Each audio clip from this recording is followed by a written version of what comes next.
મોરબી મહાનગરપાલિકાની પ્રથમ ઐતિહાસિક ચૂંટણીમાં ભાજપે તમામ 52 બેઠકો ઉપર ભવ્ય વિજય મેળવ્યા બાદ હવે નવા પદાધિકારીઓની વરણી માટેની પ્રક્રિયા તેજ બની છે।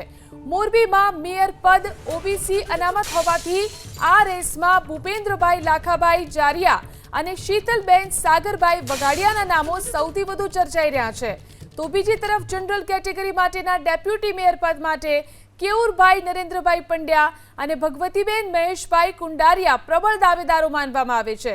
વહીવટી દ્રષ્ટિએ અત્યંત મહત્વના એવા સ્ટેન્ડિંગ કમિટીના ચેરમેનના પદ માટે મેઘરાજસિંહ મહિપતસિંહ ઝાલા અને જયંતિભાઈ દામજીભાઈ પડસુંબિયાના નામો રાજકીય વર્તુળોમાં અપેક્ષિત છે।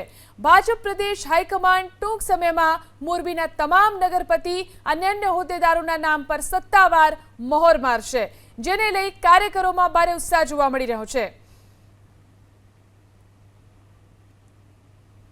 તો મોરબીમાં તમામ નામો જે ચર્ચામાં છે, મેયર ડેપ્યુટી મેયરના પદ માટે આ ઉપરાંત સ્ટેન્ડિંગ કમિટી માટે જે નામો ચર્ચાઈ રહ્યા છે તેમાં વરણીની જે પ્રક્રિયા છે તે અત્યારે તેજ બની છે અને મેયરના પદ માટે ઓબીસી અનામત હોવાથી આ રેસમાં ભૂપેન્દ્રભાઈ લાખાભાઈ જારિયા અને શીતલબેન સાગરભાઈ વઘાડિયાના નામો સૌથી વધુ ચર્ચાઈ રહ્યા છે।